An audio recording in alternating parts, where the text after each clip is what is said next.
لے جی میرے بھائیو، اب جو سورۃ البقرہ کا جو یہ آخری رکوع آ رہا ہے نا، یہ بڑا وجد امیز رکوع ہے۔ اس کا جو سوز و گداز ہے، کاش میں وہ آپ کے سامنے پریزنٹ کر سکوں۔ اللہ اکبر۔ وَمَن يَرْغَبُ عَن مِّلَّةِ إِبْرَاهِيمَ إِلَّا مَن سَفِهَ نَفْسَهُ، اور کون روگردانی کر سکتا ہے ابراہیم کی ملت سے سوائے اس کے کہ جس کو اس کے نفس نے احمق بنا دیا ہو۔ کوئی مینٹل اور پاگل ہی ہوگا جو اپنے آپ کو ابراہیم کی ملت سے الگ کرے۔ ہائے ہائے ہائے۔ وَلَقَدِ اصْطَفَيْنَاهُ فِي الدُّنْيَا، اور بے شک ابراہیم تو وہ تھا جسے ہم نے چن لیا تھا اس دنیا میں۔ نبی علیہ السلام کا بھی ایک مبارک نام ہے مصطفیٰ۔ مصطفیٰ کہتے ہیں چنے ہوئے کو۔ وَإِنَّهُ فِي الْآخِرَةِ لَمِنَ الصَّالِحِينَ، اور بے شک ابراہیم آخرت میں ضرور بالضرور ہمارے نیکوکار بندوں میں شامل ہوگا۔ اِذْ قَالَ لَهُ رَبُّهُ أَسْلِمْ، اور یاد کرو جب بھی اس کے رب نے اس سے کہا کہ ابراہیم، آرڈر آیا سر تسلیم خم، قَالَ أَسْلَمْتُ لِرَبِّ الْعَالَمِينَ، تو اس نے فوراً کہا کہ میں اپنے رب کے حضور سر تسلیم خم کرتا ہوں۔ اللہم اجعلنا منہم، اللہم من احییتہ منا فاحیہ علی الاسلام، ومن توفیتہ منا فتوفہ علی الایمان، رضیت باللہ ربا وبالاسلام دینا وبمحمد نبیا۔ کیا سوز و گداز ہے جی۔ مجھے بتائیں رب کی تعریف اپنی مخلوق کے لیے اس سے زیادہ کسی کی تعریف ہو سکتی ہے؟ کہ اللہ کہہ رہا ہے کہ پاگل ہوگا جو ابراہیم سے روگردانی کرے۔ وہ تو وہ تھا جسے ہم نے چن لیا تھا دنیا میں بھی اور آخرت میں بھی ہمارے مقرب بندوں میں سے ہوگا۔ اور وہ ایسا تھا کہ جب بھی اس کے رب نے اسے کہا نا کہ ابراہیم تیار ہو جا، اس نے یہ نہیں کہا کہ یا اللہ سوچ لواں یا کچھ تھوڑا ٹائم مل جائے یا کوئی تعویل کر لے۔ حتیٰ کہ سورہ الصافات کی آیت نمبر 100، 101، 2 اور 3 میں آتا ہے کہ خواب اللہ نے دکھایا حضرت ابراہیم کو کہ جی وہ اپنے بیٹے کو قربان کر رہے ہیں۔ انہوں نے اٹھ کے کوئی اللہ سے نہیں کہا کہ یا اللہ خواب بھی ہے، کوئی تعبیر، کوئی دسنی، یہ وہ کہ ارادہ ہے، کوئی آئیں بائیں شائیں، سیدھا بیٹے کو بلایا ہے جناب۔ اور بیٹے کی عمر کیا ہے اس وقت؟ ہارڈلی 12 سال عمر ہے۔ اور بیٹا کون سا؟ 87 سال کی عمر میں وہ بچہ ملا ہے، 87 سال تک بے اولاد رہے ہیں۔ اور جب حضرت ابراہیم کی عمر 99 ایئرز ہوئی ہے، 99 ایئر کا بندہ تو اپنی لائف کنکلوڈ کر بیٹھا ہوتا ہے، اس کے بڑھاپے کا، اور قرآن میں الفاظ ہی بڑے سوزناک ہیں، اللہ تعالیٰ فرماتے دردناک الفاظ ہیں۔ اللہ کہتا ہے جب وہ چلنے پھرنے کے قابل ہوا نا اس کے ساتھ، تو ہم نے ساتھ ہی اس کو خواب دکھا دیا۔ ہوئے ہوئے، اس سے تو بہتر تھا بچہ ہوا ہی نہ ہوتا، وہ کم آزمائش تھی۔ تو قربانی کا کہا تو پہنچ کے جناب پہلے بیٹے کو بلا کے کہا کہ میں یہ دیکھ رہا ہوں۔ اگر بیٹا بھی ایسا سے انہوں نے کہا جی کر گزرے، اور دیکھیں اللہ کہتا ہے پھر انہوں نے اس کو جبین کے بل لٹایا اور چھری ہاتھ میں پکڑی، پھیرنے لگے تو اللہ کی طرف سے معجزہ ظاہر ہوا اور ایک فدیہ آ گیا، اور کہا کہ ابراہیم تو نے اپنا وعدہ سچا کر دکھایا۔ واقعی یہ سب سے بڑی آزمائش تھی جی حضرت ابراہیم علیہ السلام پہ۔ یہ ایک باپ سمجھ سکتا ہے جس کی اولاد ہو کہ کتنی بڑی آزمائش ہے۔ قال اسلمت لرب العالمین، انہوں نے ہمیشہ یہ کہا اللہ حاضر ہوں۔ اب اللہ تعالیٰ اس پیغمبر جس کے ایمان کا یہ لیول تھا نا، اس کی کوالٹیز بتا رہا ہے کہ وہ کیسا پیغمبر تھا، اس نے کس کمٹمنٹ کے ساتھ لائف گزاری ہے، اور اس کے بعد وہ جب موت کی طرف جانے لگا ہے تو اس نے اپنی اولاد کو کیا نصیحت کی ہے۔ کوئی پراپرٹی تقسیم کرنے کی، کوئی بینک بیلنس کی، کوئی یہ نصیحتیں نہیں ہیں۔ نصیحت کیا ہے؟ وَوَصَّى بِهَا إِبْرَاهِيمُ بَنِيهِ وَيَعْقُوبُ، اور وصیت کی ابراہیم نے اپنے بیٹوں کو اور یعقوب نے بھی اپنے بیٹوں کو۔ ابراہیم علیہ السلام کے 2 بیٹے تھے، اسماعیل اور اسحاق۔ اسحاق علیہ السلام کے آگے سے بیٹے تھے یعقوب، اور ان کے آگے 12 بیٹے تھے جن میں حضرت یوسف علیہ السلام بھی شامل ہے۔ تو اللہ تعالیٰ ہمارا یہ دونوں پیغمبروں نے اپنے بچوں کو نصیحت کی، اور کیا کہا؟ یہ موت کے وقت نصیحت ہو رہی ہے، وہ آگے ذکر بھی آ جائے گا کہ یہ نزع کے عالم میں وہ کہہ رہے ہیں یا بنیہ، اے میرے بچوں، ان اللہ اصطفیٰ لکم الدین، بے شک اللہ تعالیٰ نے چن لیا ہے تمہیں دین کے لیے، فلا تموتن الا وانتم مسلمون، دیکھنا تمہیں موت نہ آئے مگر اس حال میں کہ تم مسلم مرنا۔ اب آپ لاکھ کہتے رہے کہ یا اللہ میں تو بریلوی مرنا ہے۔ میں بھی خیر 2002 میں جب عمرے پہ گیا تو میں نے غلاف کعبہ پکڑ کے دعا کی تھی، یا اللہ مجھے بریلوی مارے، حالانکہ یہ دعا کرنی چاہیے تھی۔ تو دعائیں قبول نہ ہوں تو پریشان نہ ہوا کریں، اس میں خیر ہی ہوتی ہے۔ حالانکہ ایک بریلوی ہے، دیوبندی ہے، اہل حدیث ہے، شیعہ ہے، سب کو یہ دعا کرنی چاہیے کہ اللہ مجھے موت نہ دینا مگر اس حال کے اندر کہ میں مسلم مروں۔ ہائے ہائے ہائے ہائے میرے بھائیو، یہ مسلم جو لفظ ہے نا جی، یہ اللہ کو بڑا پسند ہے۔ ہوا سماکم المسلمین، اس نے تمہارا نام مسلم رکھا ہے۔ اللہ اکبر۔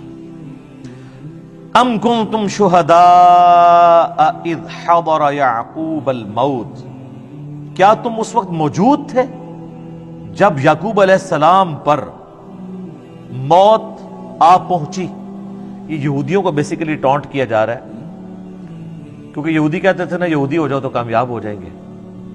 تو اللہ تعالیٰ فرما رہا ہے کہ تم حضرت یعقوب کا بیٹا تھا نا یہودا، جس کی وجہ سے یہودی نسبت ہے، تو تم حضرت یعقوب کے ماننے والے ہو۔ حضرت یعقوب کا ہی لقب ہے اسرائیل، ان کا نام ہے اسرائیل۔ اسرائیل کا مطلب ہے اللہ کا بندہ۔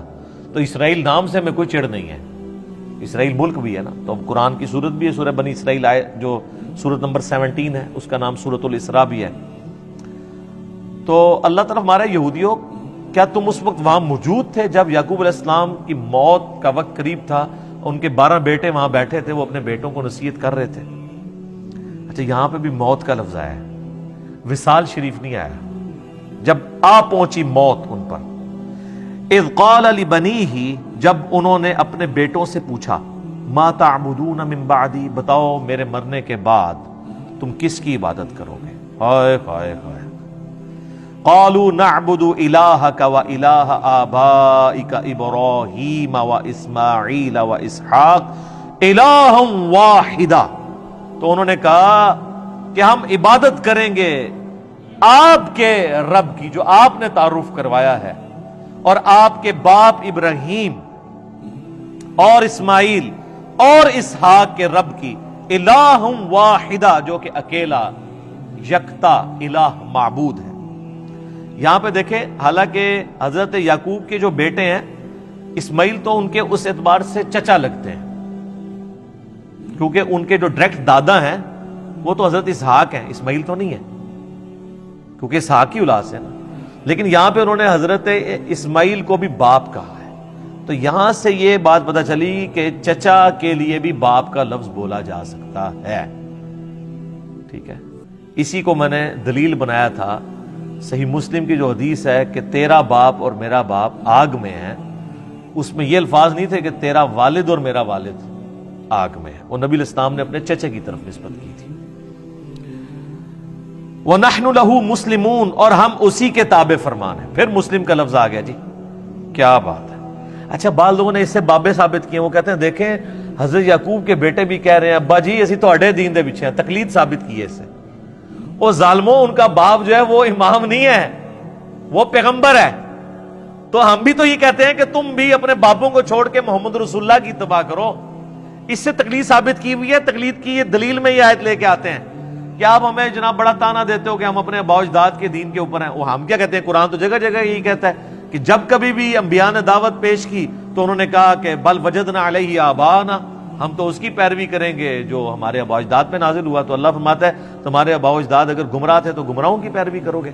تو یہاں پہ کہتے ہیں یہاں سے تقلید ثابت ہوئی۔ انہوں نے سیدھا سیدھا کہا کہ ہم اپنے باپ اور اپنے دادے اور اپنے چچا ان کے دین کے اوپر ہیں۔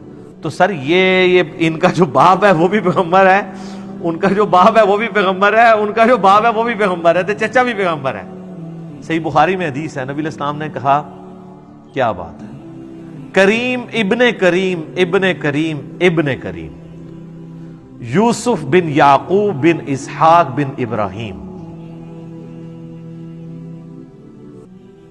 یعنی چاروں پوری نسل جو ہے، ویسے تو آگے بھی چلتی ہے، یوسف کا باپ یعقوب، ان کا باپ اسحاق اور ان کا باپ ابراہیم علیہم السلام اجمعین۔ تلک امۃ قد خلت، یہ ایک بڑی عظیم امت تھی جو گزر چکی. ہائے ہائے تم لوگ ان کے نام کے اوپر ہی کھا رہے ہو. لہا ما کسبت ولکم ما کسبتم. دیکھو جو کمائے انہوں نے نیک اعمال وہ اپنے لیے کمائے, تمہارے لیے وہ اعمال ہوں گے جو تم کرو گے, یعنی ان کے اعمال تمہیں کوئی فائدہ نہیں پہنچائیں گے. ولا تسألون عما كانوا يعملون, اور تم سے یہ نہیں پوچھا جائے گا کہ انہوں نے کون سے نیک اعمال کیے, تم سے یہ پوچھا جائے گا تم نے کون سے نیک اعمال کیے. وہ کہتے تھے ہمیں ابراہیمی نسبت کام آئے گی, یہودی کہتے تھے, نصرانی بھی. اللہ نے فرمایا تو بڑی پاکیزہ امت تھی, وہ گزر گئی, اپنے اعمال اپنے ساتھ لے گئی ہے, کوئی پیچھے تم لوگوں کے لیے تو نہیں چھوڑ گئی. اسی کانٹیکسٹ میں ایک صحیح مسلم میں حدیث ہے, نبی صلی اللہ علیہ وآلہ وسلم نے فرمایا قیامت والے دن جس کے عمل نے اسے پیچھے کر دیا اس کا نسب اسے آگے نہیں کر سکتا. اور اسی کو ہمارے نبی علیہ السلام نے کھول کھول کے بیان کیا, بخاری مسلم دونوں میں حدیث ہے, اے میری بیٹی فاطمہ میرے مال سے جو لینا ہے لے لے, اگر اللہ کے حضور پکڑی گئی تو میں تیرے کچھ کام نہیں آؤں گا. پھر صرف اپنی بیٹی فاطمہ کو نہیں کہا, بخاری مسلم میں الفاظ ہیں, اے میرے چچا عباس میرے مال سے کچھ لینا ہے تو میں تجھے دے دوں گا, اللہ کے حضور پکڑا گیا تو میں کچھ کام نہیں آؤں گا. اے میری پھپھی صفیہ تو نے میرے مال سے کچھ لینا ہے تو مجھ سے لے لے, اللہ کے حضور پکڑی گئی تو میں تیرے کچھ کام نہیں آؤں گا. تو یہاں پہ نیک اعمال مراد ہے, ادھر برے اعمال مراد نہیں. یہ بعض لوگ کہتے ہیں مشاجرات صحابہ ڈسکس نہیں کرنے چاہیے, جو فوت ہو چکے وہ اپنے اعمال لے گئے. تو اس پہ یہ آیت پیش کرتے ہیں, یہ آیت دو دفعہ آئے گی. ایک یہ آئی ہے آیت نمبر 134 سورۃ البقرہ کی, اور 141 بھی یہی ریپیٹ ہوگی پارہ نمبر 1 کی آخری آیت. تو اس پہ میرا یوٹیوب پہ سوال بھی ہے, کیا قیامت الدن کربلا کے بارے میں سوال ہوگا, تو میں نے اس میں بھی بتایا تھا کہ یہاں پہ نیک اعمال کا ذکر ہے. اگر یہاں پہ برے اعمال کا ذکر ہوتا نا تو وہ لاجیکلی ہو نہیں سکتا تھا, اس لیے کہ پورا قرآن بھرا ہوا ہے اس چیز سے کہ جو لوگ پہلے گزر چکے ہیں, جو آگے گزر چکے, انہوں نے جو برے اعمال کیے اللہ نے ان کو کریٹیسائز کیا. خود جو برادران یوسف ہیں وہ کیا مر نہیں چکے تھے؟ برادران یوسف تو وہ صحابی ہیں کہ اس طرح کے تو ہمارے نبی علیہ السلام کے صحابہ بھی نہیں ہیں, کیونکہ برادران یوسف جو ہیں وہ دو طرف سے صحابی ہیں, ان کے بھائی بھی پیغمبر ہیں اور باپ بھی پیغمبر ہیں, اور تیسری نسبت دادا بھی پیغمبر, اور چوتھی نسبت پردادا بھی پیغمبر. ایڈے تگڑے صحابہ ہیں اور مسلمان بھی ہیں, کافر نہیں ہیں. اللہ نے ان کی غلطیاں بیان کی ہیں. تو قرآن مرے ہوئوں کی غلطیاں بیان کرتا ہے, غلطی بیان کرنا اور چیز ہے. یہاں پہ بیان ہو رہا ہے کہ ان کے اچھے اعمال وہ ان کے ساتھ ہیں, تمہیں ان کے اچھے اعمال کا فائدہ نہیں ہونا, ان کے اچھے اعمال کا فائدہ انہیں. اگر یہاں برے اعمال کا ذکر ہوتا تو عربی کا قاعدہ یہ ہے کہ یہاں پہ آتا تلک امۃ قد خلت علیہا ما کسبت, انہی پر وبال ہوگا ان کے برے اعمال کا. یہاں پہ الفاظ ہے لہا ما کسبت وَلَكُمْ مَا كَسَبْتُمْ, یہاں پہ لفظ ہوتا ہے وَعَلَيْكُمْ مَا كَسَبْتُمْ, اور تمہارے کا وبال تم پر ہوگا. تو یہ عربی لنگوسٹک کے اعتبار سے بھی سپورٹیو نہیں ہے چیز. یہ میں نے ایک وسوسہ جو ہے وہ ٹیکل کر دیا. وَقَالُوا كُونُوا هُودًا أَوْ نَصَارَىٰ تَهْتَدُوا, اور یہ کہتے ہیں کہ بن جاؤ یہودی یا نصرانی تو کامیاب ہو جاؤ گے. تو ہمیں بھی یہی کہتے ہیں, ہمیں بھی تو یہی کہتے ہیں نا. وہ کہتے ہیں دیکھیں جی آپ حنفی بھی ہو سکتے ہیں, شافی بھی ہو سکتے ہیں, مالکی بھی ہو سکتے ہیں, حنبلی بھی ہو سکتے ہیں, آپ بے شک رفع الذہن کریں, لیکن آپ جو ہے محمدی ہو کے نہ کریں. تو اللہ تعالیٰ یہاں پہ کیا کہہ رہا ہے کہ تمہیں محمدی ہونا ہے. یہ کہتے ہیں سنی ہو جاؤ, شیعہ, کوئی ایک فرقہ بنا لو. اللہ کہہ رہا ہے کہ یہ بھی, یہ پرانے بھی یہ کہتے تھے قل بل ملت ابراہیم حنیفا وما کان من المشرکین. اے نبی تم فرماؤ نہیں, ہم تو بلکہ ملت پہ ابراہیم کی ہے جو مشرک نہیں تھے. ملت ابیکم ابراہیم, پیروی کرو اپنے باپ ابراہیم کی ملت کی.